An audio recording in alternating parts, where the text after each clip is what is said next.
What if I told you that American car, maybe the one in your driveway or your neighbor's, is living a secret life? That shiny badge on the grille? It could just be a clever disguise, hiding its true, often international roots. Think you know what you're driving? You might want to take a closer look. Because today, we're yanking off the covers and exposing the truth. Alright, let's be real. The car world is a wild place, full of team-ups, shared parts, and sometimes straight-up trickery. For years, some of the cars we've bought, driven, and seen every single day, cars we thought were from one country or brand we trusted, were actually engineering marvels from somewhere else, dressed in costume. And we're not talking about rare concepts here. These were cars all over American roads, sold by the thousands to folks who often had no idea. We're about to get into 5 of the most surprising automotive collaborations and rebadges that Americans drove daily, completely oblivious to their real identities or complex parentage. Get ready to have your idea of brand identity blown wide open. This isn't just about swapping a few logos, it's about totally different automotive DNA hiding right under our noses. First up on our list of automotive double agents is a more recent one, and this might catch a lot of current or recent owners by surprise. Think about the Scion IA, which came out in 2016, or, after Scion got the axe, the Toyota Yaris IA, and then just the Toyota Yaris Sedan that was sold from 2017 to 2020. These were marketed as Toyota's or Scion's entry-level sedans, offering great gas mileage and a surprising number of standard features for the money. Typical Toyota small car stuff, right? Reliable, sensible, and, well, Toyota. Except it wasn't really a Toyota at all, deep down. Pop the hood, check out the interior design, feel how it drives. If you know Mazdas, you'd get a serious case of deja vu. That's because these cars were actually the Mazda Demio, the JDM name for the Mazda 2, wearing a Toyota or Scion mask. Toyota needed a new subcompact sedan for the US market, fast and without breaking the bank, so they cut a deal with Mazda. Mazda designed and built the entire car in their Mexico plant, and then Toyota just stuck their badges on it. It had Mazda's Skyactiv engine and chassis tech, Mazda's signature Kodo design language, even if the front end was tweaked for Toyota, and Mazda's usually more fun-to-drive feel compared to what Toyota typically offered in this category. Many buyers probably picked these cars because of Toyota's reputation for reliability, and they weren't wrong. Mazdas are generally reliable too, but they were unknowingly driving a product almost entirely engineered and built by Mazda. It's a modern reminder of how common badge engineering still is, and how easily a car's real identity can be hidden with a simple logo swap. Next, let's look at a car that wore an iconic American badge but had a Japanese heart beating strong. The Pontiac Vibe, sold from 2002 until Pontiac's demise in 2010. Marketed as a sporty, versatile wagon or hatchback by GM's Excitement division, the Vibe appealed to younger buyers with its edgy styling and practical space. It felt like a fresh take on the American compact. But was it purebred Pontiac? Not by a long shot. The Pontiac Vibe was a direct result of the NUMMI joint venture between GM and Toyota. Peel away that Pontiac Arrowhead, and you'd essentially find a Toyota Matrix, or more broadly, the rock-solid Toyota Corolla platform. Toyota handled most of the engineering and design for the mechanicals, while GM styled the Vibe to give it that Pontiac look. It was even built alongside the Matrix at the NUMMI plant in California. So, while it looked like a rebellious American, its reliability, its efficient engines, and much of its overall character came straight from Toyota. Owners praised the Vibe for being dependable and versatile, qualities deeply rooted in its Japanese DNA. Many Americans drove a Vibe thinking they had a GM original, when in fact they were experiencing Toyota engineering in a very clever American disguise. Alright, let's shift gears to a legend reborn, a name that makes JDM fans weak at the knees, the Toyota Supra. When Toyota announced its return in 2019, the hype was unreal. A new generation of Japan's iconic sports car ready to take on the world.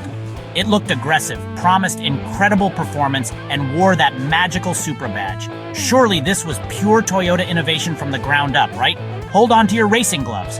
While the GR Supra is undeniably an incredible machine with Toyota's performance tuning, its core isn't entirely from Japan. Beneath that stunning bodywork, the chassis, engine, and much of the core engineering are shared directly with the BMW Z4. Toyota partnered with BMW to bring the Supra back, a collaboration that saw both cars developed in tandem. That potent turbocharged inline-six engine? It's a BMW power plant. The car is even assembled by Magna Steyr in Austria alongside the Z4. Many enthusiasts know this, but for the average admirer seeing a GR Supra on the street, the made in Germany, in part, aspect of this JDM hero might be a genuine shock. It's a testament to modern automotive partnerships, but it does mean this Japanese titan has a very Bavarian secret. Remember the Honda Passport? Sold through 2 generations from 1993 to 2002, it was Honda's first entry into the booming American SUV market. People saw the Honda badge and naturally assumed it was packed with Honda's renowned in-house engineering like a Civic or Accord, but bigger and tougher. Perfect for families and weekend adventures with that Honda reliability. But here's the twist. Especially for the second generation sold from 1998 to 2002, the Passport wasn't a homegrown Honda at all. It was actually a rebadged Isuzu Rodeo. Honda, needing an SUV quickly to compete, partnered with fellow Japanese automaker Isuzu. Isuzu was well known for its tough trucks and SUVs like the Trooper and Rodeo, so Honda took the capable body-on-frame Rodeo, made some minor cosmetic changes, slapped on the H badge, and sold it as the Passport. While Isuzu is also a Japanese brand, many Honda loyalists who bought the Passport likely had no idea they were driving an Isuzu design. It was a practical solution for Honda at the time, but it meant one of their popular SUVs was an adopted child, cleverly disguised within the Honda family. Our final automotive shapeshifter takes us into the premium compact crossover space.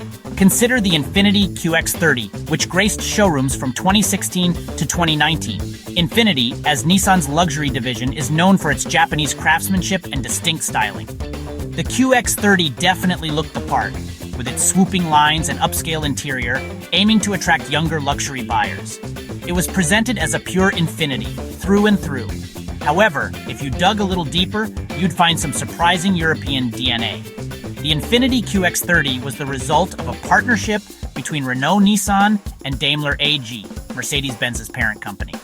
Underneath its unique Infiniti sheet metal, the QX30 shared its platform, its 2.0-liter turbocharged engine, and its 7-speed dual-clutch transmission with the Mercedes-Benz GLA. Even parts of the interior, like the switchgear, would feel familiar to anyone who'd been in a compact Mercedes. So while it was marketed as a distinct Japanese luxury offering, a significant portion of its engineering heart came from Germany. Buyers were getting a stylish Infiniti body wrapped around proven Mercedes underpinnings, a truly international blend that many probably never suspected. So, out of these 5, which one blew your mind the most? Did you, or someone you know, own one of these automotive shapeshifters without ever knowing its secret identity? Drop a comment below. I'm super curious to hear your stories. Now, these 5 are just scratching the surface. The history of car rebadges is packed. We could also talk about the Mitsubishi Pajero, which was sold as the Dodge Raider and also as the Mitsubishi Montero, or how early Ford Ranger compact trucks actually had Mazda B-Series DNA. And let's not forget the Nummy project between Toyota and GM that also gave us cars like the Chevy Nova, basically a rebadged Toyota Sprinter. The list just keeps going, proving the car world is way smaller and more connected than most folks think. So, there you have it. 5 cars that played their roles masterfully on American roads. From the recent Toyota Yaris Sedan, actually a Mazda 2, to the Pontiac Vibe with its Toyota Core, the legendary Toyota GR Supra sharing its bones with a BMW, the Honda Passport that was an Isuzu in disguise, and the luxurious Infiniti QX30 with its Mercedes-Benz platform. These cars prove just how often clever engineering partnerships and rebadges have given us vehicles whose true origins are far more complex and surprising than that badge on the grille suggests. It really makes you wonder what other lies are sitting in driveways all over the country, doesn't it? If you had fun pulling back the curtain on these automotive secrets and want more deep looks into the hidden truths of the car world, smash that like button, subscribe for more, and ding that notification bell so you don't miss our next investigation. Got any other surprising rebadges you think we should tackle? Let us know in the comments. Thanks for watching, and always question the badge. Drive safe, or maybe I should say drive deceptively. Catch you in the next one.